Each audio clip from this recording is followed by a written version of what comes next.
La personnalité, c'est la base de notre communication. C'est ce qui définit notre manière d'interagir avec les autres et c'est tellement naturel que parfois c'est ancré en nous, on oublie notre manière de communiquer. Alors soit tu te connais et du coup tu peux tirer profit de cette situation dans ta communication avec les autres, soit ça peut te jouer des tours. Et aujourd'hui c'est pour ça que j'ai envie de te proposer une petite vidéo test dans laquelle tu vas pouvoir en savoir plus sur ta personnalité.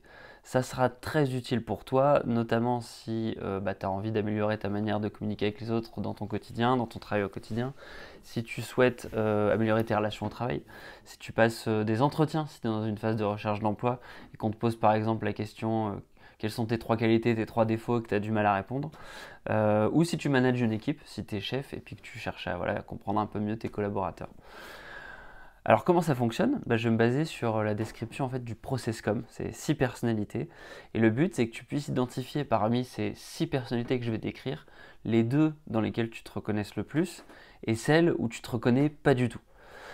Voilà, donc attention, c'est probable que tu te reconnaisses dans certaines personnalités évidemment, mais c'est aussi probable que dans ce que je vais décrire, tu reconnaisses des personnes dans ton entourage et que tu te dises tiens, c'est exactement un tel dans ma famille, un tel dans mes collègues, etc.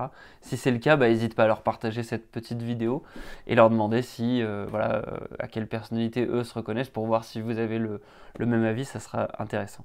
Donc on est parti. La première personnalité, c'est le travaillomane. Un travaillomane, c'est quoi? C'est quelqu'un qui va être motivé par le résultat, qui va être motivé par les aspects factuels des choses, qui sera très froid, donc très orienté processus. C'est quelqu'un du coup qui va avoir comme force le fait d'être très carré, très organisé, très structuré. C'est les gens qui sont très forts sur Excel, qui sont très forts dans la capacité à résoudre un problème de manière structurée. Leur défaut du coup c'est qu'ils vont souvent être un peu froids, un peu tranchants, un peu trop orientés résultats et ça va leur jouer des tours notamment avec les personnes un peu empathiques ils vont être en dehors de l'émotion, ils vont avoir du mal à prendre les émotions en considération. Ça, c'est une première catégorie de personnes. Deuxième catégorie de profil, les rebelles. Les rebelles, c'est des gens qui sont motivés par le panache, par l'aspect singularité, le fait d'être une singularité parmi les autres, par l'amusement. C'est les gens qui, quand ils se baladent dans les couloirs, ils font des blagues. Leur force, souvent, c'est que ça va être des gens créatifs, des gens qui ont beaucoup d'énergie, qui sortent du cadre, qui sont disruptifs, qui trouvent des idées nouvelles. Le problème que eux vont avoir, c'est qu'ils vont être un peu dispersifs. Ils vont avoir tendance à se disperser, à être désordonnés. Ça peut être un petit peu usant pour les profils travaillomanes qu'on avait avant, parce que justement, ils vont dans tous les sens. Ils ont du mal à reconnaître la responsabilité quand c'est une erreur. Troisième profil, le profil rêveur, c'est des gens qui sont orientés sur la perfection, qui cherchent la solution parfaite. Ils sont souvent un peu dans leur pensée, ils aiment le calme, ils aiment la solitude. Et leur force, ça va être cette capacité d'abstraction, cette capacité de réfléchir à un problème complexe. Donc ils aiment la complexité. C'est des gens qui se créent en fait, quand ils ont un problème, tout un ensemble de solutions. Ils vont être capables d'évaluer une dizaine, une quinzaine, une centaine de solutions pour essayer de trouver la meilleure. C'est des gens qui sont très patients. Le problème, c'est que du coup, comme ils ont toutes ces solutions disponibles en tête, ils ont du mal à prendre une décision. Ils vont être un petit peu paralysés par rapport à l'action. Donc le problème, ça peut être ça peut être aussi la peur des autres, le fait d'avoir besoin d'être tout seul pour réfléchir. Ils vont avoir du mal parfois à collaborer.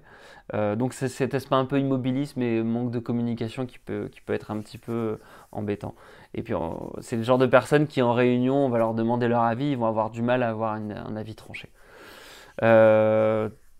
Quatrième profil, le profil promoteur. Donc les promoteurs, c'est des gens qui aiment la gagne. Eux, leur motivation, c'est finir premier, c'est le ranking, c'est le classement. Ils détestent perdre. Et donc leur force, c'est qu'ils sont justement compétitifs. Donc, avoir quelqu'un comme ça dans ton équipe, c'est l'avantage d'avoir quelqu'un qui va mener un petit peu, qui va avoir la gagne, qui va pousser l'équipe pour qu'on puisse gagner. Le problème, c'est que du coup, il peut avoir tendance à aussi écraser les autres. Il peut avoir tendance à oublier les valeurs, oublier les règles de l'équipe à son bénéfice personnel. Donc c'est à la fois très intéressant d'avoir quelqu'un qui a envie de finir premier, mais en même temps, ça peut être un petit peu embêtant pour avoir une mécanique d'équipe. Voilà, donc avant-dernier profil, le profil persévérant. Donc ça, c'est des profils qui sont très orientés dans l'engagement, dans la responsabilité, dans les valeurs. Le persévérant, c'est quelqu'un qui va aimer évidemment finir les choses, comme son nom l'indique, mais c'est aussi quelqu'un qui va être dans la conviction. Sa force, c'est justement d'avoir une forte capacité d'argumentation. C'est des gens qui aiment évangéliser, porter un message. Donc souvent, il y a beaucoup de youtubeurs qui sont persévérants. La contrepartie, le côté obscur un peu de cette force-là, c'est qu'ils vont avoir tendance à être têtus. Parce c'est souvent des gens qui ont un ensemble de valeurs et de règles en tête très très ancrées, qui remettent souvent en cause, et qui du coup, quand tu essaies de le challenger, en fait, il va avoir tendance à se défendre et à être un petit peu borné sur ses positions. Voilà, donc il peut souvent tourner en boucle. Donc le problème ici, c'est pas l'immobilisme comme le rêveur qui réfléchit à plein de choses, c'est plutôt l'immobilisme par rapport à ses positions et ses convictions. Dernier profil, le profil empathique. Un profil empathique, c'est quelqu'un qui a besoin d'être aimé des autres. Donc sa motivation, c'est de faire partie de la tribu, d'être inclus, d'avoir une place dans le groupe. Et sa force, c'est du coup d'avoir cette capacité à capter les émotions de ses interlocuteurs, à se mettre à la place de son interlocuteur. Donc c'est très bien quand tu as besoin de quelqu'un pour écrire un message, pour construire un article, pour construire un livrable, qui va communiquer des émotions et qui va être persuasif du coup, parce qu'il va vraiment être fait sur mesure par rapport à l'interlocuteur. Le problème de ce type de profil-là, les défauts qu'on va avoir, c'est des gens qui sont souvent assez stressés, qui ont peur du jugement des autres, qui ont peur, qui ont du mal à vivre la solitude, parce qu'ils ont besoin justement des autres. Et donc, voilà, c'est des choses sur lesquelles il faut travailler. Voilà, donc normalement, après que j'ai dit tout ça, tu as dû reconnaître un certain nombre de personnes dans ton entourage, et toi, tu as pu te dire, tiens, en effet, je me reconnais dans ces deux types de profils-là, et celui-là, c'est pas du tout moi. Donc ça, c'est intéressant parce que maintenant, tu vas pouvoir utiliser ça, notamment les questions, je parlais des entretiens. Si on te pose la question, quelles sont vos qualités, quels sont vos défauts, ça a l'air d'être une question qui est très rationnelle, puisqu'on attend 3 qualités, 3 défauts par exemple. En fait, c'est une question qui est très irrationnelle, c'est une question de l'ordre de la motivation. Il n'y a pas de bonne réponse. Et donc, tu vas pouvoir piocher dans tout ce que j'ai raconté là. Et ce qui est intéressant avec cette approche, c'est qu'il n'y a jamais de mauvais défauts. Le fait d'être têtu, par exemple, pour le persévérant, ça traduit une force de conviction.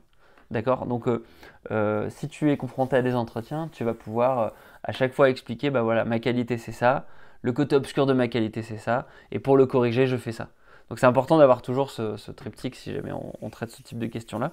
Et puis, pour améliorer ta communication, du coup, avec ces clés-là, normalement, dans ton équipe, tu vas pouvoir essayer d'analyser les gens, te dire, tiens, cette personne, elle semble être plutôt ce type de profil et ce type de profil.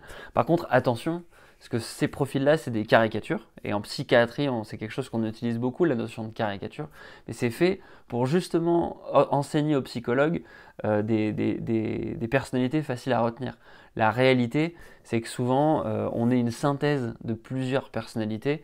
Et c'est rare d'avoir un profil qui est uniquement l'un ou uniquement l'autre. Donc attention non plus à ne pas mettre les gens trop facilement dans des cases, c'est important d'avoir cette notion d'équilibre en tête. Et c'est pour ça d'ailleurs qu'il existe des tests plus poussés qui prennent 2 heures et avec plein de questions à répondre que tu peux faire si ça t'intéresse. En tapant notamment Processcom Test, je crois que ça coûte entre 50, 100, 200 euros, je ne sais pas exactement parce que je ne l'ai jamais vraiment fait. Mais voilà, donc dis-moi en commentaire dans les personnalités dans lesquelles tu te reconnais le plus. Et puis voilà, n'hésite pas à partager cette vidéo avec les personnes auxquelles tu as pensé. Et puis moi je te dis à la prochaine. Ciao ciao.